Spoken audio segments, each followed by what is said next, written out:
El profeta Elías. La grieta en la tierra seca se extendía como una cicatriz sucia a través del polvo, un testimonio mudo del juicio. La lengua de Elías estaba pegada a su paladar, y el aire que inhalaba era denso, abrasador, cargado con el olor a muerte de las cosechas marchitas. 3 años. 3 años sin una gota de lluvia. Había rogado, había advertido, y ahora solo quedaba la agonía del silencio. Se acuclilló junto al lecho seco del arroyo Kerit.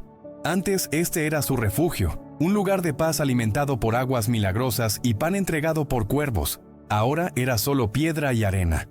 La mano de Dios, que lo había protegido, se había movido, forzándolo a una nueva y peligrosa misión.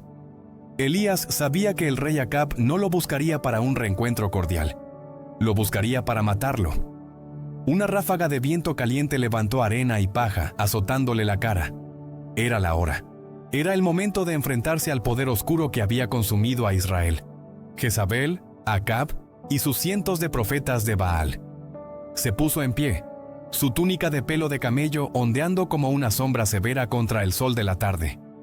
Elías no temía a la espada del rey. Temía más el silencio de Dios. Pero ese silencio había terminado. El enfrentamiento final, la prueba de fuego, se llevaría a cabo en el Monte Carmelo.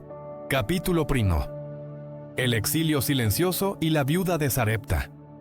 Elías caminó hacia el norte, impulsado por una voz que resonaba más fuerte que el trueno. La voz de Yahvé. Su destino era Sarepta, una ciudad de Sidón, el corazón mismo del culto a Baal que Jezabel había importado a Israel. Era una ironía cruel. El profeta que había secado los cielos de Israel debía buscar refugio en la tierra de su enemigo. El viaje fue una vigilia constante, con el hambre y la sed como compañeros leales. Llegó a la puerta de la ciudad, exhausto, bajo un sol que no ofrecía piedad. Vio a una mujer recogiendo un par de pequeños trozos de leña seca. Su rostro, marcado por la sequía, reflejaba la desesperación de quien ya no espera nada. «Por favor», dijo Elías, su voz ronca como papel de lija. «¿Podrías traerme un poco de agua en un vaso para beber?» La mujer se giró observando al forastero. Sus ojos no mostraban hostilidad, solo una profunda resignación. Cuando comenzó a alejarse para cumplir su petición, él la detuvo con un ruego más audaz. «Y por favor, tráeme también un bocado de pan en tu mano». Ella regresó con una verdad que la ahogaba. «Vive el Señor, tu Dios, que no tengo pan cocido, solo un puñado de harina en el cántaro y un poco de aceite en la vasija. Mira, estaba recogiendo 2 leños para ir a casa a prepararlo para mí y mi hijo, para que lo comamos y luego muramos». La palabra morir resonó en el aire quieto. Elías se irguió, su figura severa infundiendo una autoridad sobrenatural. «No temas. Ve y haz como has dicho. Pero hazme primero a mí un pequeño panecillo, y luego lo harás para ti y para tu hijo». Ella lo miró fijamente. La locura de su petición era evidente, pero había algo en los ojos del profeta, una certeza que desafiaba toda lógica. Ella dudó. Él no le ofreció razones, solo la promesa. «Porque así dice Yahvé, Dios de Israel: la harina del cántaro no se acabará ni el aceite de la vasija disminuirá, hasta el día en que Yahvé envíe lluvia sobre la faz de la tierra». La mujer, una pagana en la tierra de Baal, tomó una decisión de fe instintiva. Hizo lo que él le había pedido, y cada mañana el puñado de harina y el chorrito de aceite estaban allí. Milagro silencioso, cotidiano, que mantenía viva a una familia y alimentaba la esperanza del profeta en medio de la inanición. Pero la muerte, a la que habían escapado por el hambre, llamó a la puerta con más saña. El hijo de la viuda enfermó gravemente y su respiración se hizo un estertor que llenó la casa de pánico. Finalmente dejó de respirar. El dolor de la madre fue un lamento animal. «¿Qué tienes contra mí, oh hombre de Dios? ¿Has venido a mí para recordar mi iniquidad y hacer morir a mi hijo?» Elías tomó al niño inerte de sus brazos, cargando con el peso del dolor y la culpa de la mujer. Subió a la habitación superior, cerró la puerta y se postró sobre el niño 3 veces, clamando a Dios con una desesperación profunda y cruda. «Oh Yahvé, Dios mío, te ruego que el alma de este niño vuelva a él». El silencio se rompió cuando el niño tosió y sus ojos se abrieron asustados. Elías lo levantó y lo llevó abajo, entregándolo a su madre. El rostro de la mujer se iluminó con una verdad irrefutable. Ahora sé que tú eres un hombre de Dios y que la palabra de Yahvé en tu boca es verdad. El profeta había salido de las sombras. Era tiempo de enfrentarse a la luz. Capítulo 2. El desafío de fuego en el Carmelo. Elías recibió la orden: ve, muéstrate a Acab, y yo enviaré lluvia sobre la faz de la tierra. Caminó hasta encontrarse con Abdías, el mayordomo de Acab, un hombre fiel a Yahvé que había escondido a 100 profetas de Dios. A través de Abdías, se concertó la reunión con el rey. El encuentro no fue una bienvenida, sino un estallido. ¿Eres tú el perturbador de Israel?, rugió Acab, con ojos inyectados en sangre. Yo no he perturbado a Israel, respondió Elías sin pestañear, sino tú y la casa de tu padre, al haber abandonado los mandamientos de Yahvé y seguido a los Baales. Elías lanzó su desafío con la autoridad de un rey. Convocó a todo Israel en el monte Carmelo, junto con los 450 profetas de Baal y los 400 profetas de Acera que comían de la mesa de Jezabel. El Carmelo se convirtió en el escenario de la prueba definitiva. La multitud se reunió, una masa de silencio expectante. Elías se paró solo, su figura severa empequeñeciendo a los 850 profetas del paganismo. ¿Hasta cuándo claudicaréis entre dos opiniones?, gritó Elías. Si Yahvé es Dios, seguidle, y si Baal, seguidle a él. El pueblo no respondió ni una palabra. Elías propuso la prueba: 2 bueyes, 2 altares. Los profetas de Baal elegirían uno, lo prepararían y clamarían a su Dios. Elías haría lo mismo. El Dios que responda por fuego, ese es Dios. Los profetas de Baal aceptaron. Desde la mañana hasta el mediodía danzaron enloquecidos, gritando el nombre de su deidad. ¡Oh Baal, respóndenos! La montaña devolvía el eco de sus gritos histéricos. Elías se burló de ellos con una calma hiriente. «Gritad más fuerte. Quizá esté meditando, o de viaje, o durmiendo, y deba ser despertado». La frustración los consumió. Se cortaron con cuchillos y lancetas, ofreciendo su propia sangre, tal como era su costumbre, hasta que la hora de la ofrenda se acercó. No hubo voz, ni quien respondiera, ni quien escuchara, solo el hedor de la sangre y la locura. Al atardecer, Elías se acercó al altar derribado de Yahvé y lo reconstruyó con 12 piedras, una por cada tribu de Israel. Cavó una zanja ancha alrededor del altar. Luego dispuso la leña y el sacrificio. Acto seguido, en un gesto que sellaba su fe, ordenó que se llenaran 4 cántaros de agua y se derramaran sobre el holocausto y la leña. Repitió la acción 3 veces, hasta que el agua empapó la leña, el sacrificio y llenó completamente la zanja. Entonces el profeta se acercó al altar y oró. Su oración no fue un grito histérico, sino una súplica solemne y serena. «Oh Yahvé, Dios de Abraham, de Isaac y de Israel, sea hoy manifiesto que tú eres Dios en Israel, y que yo soy tu siervo, y que por mandato tuyo he hecho todas estas cosas. Respóndeme, Yahvé, respóndeme, para que todo este pueblo sepa que tú, oh Yahvé, eres Dios, y que tú has hecho que su corazón se vuelva atrás».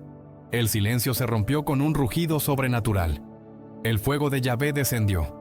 Consumió no solo el holocausto y la leña, sino también las piedras, el polvo, y lamió el agua que estaba en la zanja, evaporándola por completo. El pueblo cayó sobre sus rostros, abrumado por el terror y la certeza. «Yahvé es Dios, Yahvé es Dios». La voz de la multitud fue un trueno. Elías ordenó que se capturara a los profetas de Baal, y nadie se atrevió a oponerse. La purga fue rápida y brutal. El profeta restauró la santidad del pacto en el torrente de Cisón. Capítulo 3. La tormenta y el susurro apacible. Elías subió a la cumbre del Carmelo. Le dijo a Acab: «Sube, come y bebe, porque se oye un estruendo de mucha lluvia». Acab obedeció. Elías se postró en tierra, poniendo su rostro entre las rodillas, una postura de intensa súplica. Pidió a su siervo que mirara hacia el mar. 6 veces el siervo regresó con la misma respuesta: «Nada hay». Elías no se movió, no se desesperó. A la 7ª vez, el siervo regresó. «Veo una pequeña nube, como la palma de la mano de un hombre, que sube del mar». Esa pequeña señal insignificante era la confirmación del poder de Dios. Elías envió un mensaje urgente a Acab: «Unce tu carro y desciende, para que la lluvia no te detenga». El cielo se oscureció. En pocos minutos el viento azotó la montaña y una lluvia torrencial se desató sobre la tierra reseca. Elías, sintiendo el poder de Dios sobre él, Se ciñó el manto y corrió delante del carro de Acab hasta la entrada de Jezreel, una demostración física de la fuerza y la gracia de Yahvé. El hambre y la sequía habían terminado, pero la victoria del Carmelo solo encendió la furia de Jezabel. Cuando Acab le contó todo, ella envió un mensajero a Elías. «Así me hagan los dioses, y aún me añadan, si mañana a estas horas yo no he puesto tu vida como la vida de uno de ellos». Elías, que había desafiado solo a 850 profetas y a un rey, ahora huía de la amenaza de una sola mujer. La intensidad de su huida era proporcional a la magnitud de la batalla que acababa de ganar. Corrió por su vida, dejando a su siervo en Beerseba y adentrándose en el desierto por un día entero. Se sentó bajo un retama, exhausto, humillado y vencido por la depresión. «Basta ya, Yahvé», suplicó. «Quítame la vida, pues no soy mejor que mis padres». Se durmió bajo la sombra de la planta y el agotamiento mental y físico lo consumió. Pero la mano de Dios no lo había abandonado. Un ángel lo tocó y le dijo: «Levántate y come». Elías vio a su cabecera un pan cocido sobre piedras calientes y una vasija de agua. Comió, bebió y se volvió a dormir. El ángel lo despertó una segunda vez. «Levántate y come, porque el camino es demasiado largo para ti». Con la fuerza de ese alimento milagroso, Elías caminó durante 40 días y 40 noches, hasta llegar al Horeb, el monte de Dios, la misma montaña donde siglos antes Dios se había revelado a Moisés. Se refugió en una cueva. Allí la palabra de Yahvé vino a él. «¿Qué haces aquí, Elías?» «He sentido un vivo celo por Yahvé, Dios de los ejércitos», respondió con amargura. «Porque los hijos de Israel han abandonado tu pacto, han derribado tus altares y han matado a espada a tus profetas, y me buscan para quitarme la vida». Dios le ordenó salir y pararse en la montaña. Elías se cubrió el rostro con el manto, y entonces la presencia pasó. Primero un viento fuerte y recio, que rompía los montes y destrozaba las peñas. Pero Yahvé no estaba en el viento. Luego un terremoto que hizo temblar la montaña. Pero Yahvé no estaba en el terremoto. Después del terremoto, un fuego que consumía. Pero Yahvé no estaba en el fuego. Y tras el fuego, un susurro suave y apacible. La voz de Dios no vino con el espectáculo de poder que había presenciado en el Carmelo, sino con una intimidad vulnerable. Elías entendió. Dios no solo se revela en la tormenta, sino de manera más profunda en el silencio y en la calma. Había estado buscando al Dios del fuego, pero necesitaba al Dios del susurro. Elías recibió su nueva misión, ungir a nuevos reyes y, crucialmente, ungir a Eliseo como su sucesor. Su celo no había sido en vano, pero su labor en la tierra estaba llegando a su fin. No había estado solo. Dios siempre se había reservado un remanente fiel. Reflexión final. Elías dejó el Horeb transformado. Ya no era solo el profeta del juicio, sino el mentor de una nueva generación. Su vida no terminó en la desesperación que había sentido bajo el retama, ni en la espada de Jezabel, sino en la gloria. Mientras caminaba con Eliseo, una carroza de fuego tirada por caballos de fuego los separó. Elías fue llevado al cielo en un torbellino, sin probar la muerte, el profeta del fuego ascendiendo en el fuego. Su historia es un eco potente de la fe. La prueba de fuego del Carmelo demuestra el poder inigualable de Dios, capaz de desafiar la lógica de la naturaleza. Pero el susurro apacible en el Horeb revela algo más profundo.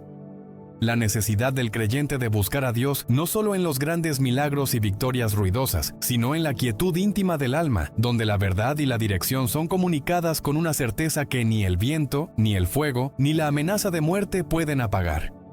El poder de la fe no reside en la demostración dramática, sino en la obediencia tranquila que resuena con la voz más suave de Dios.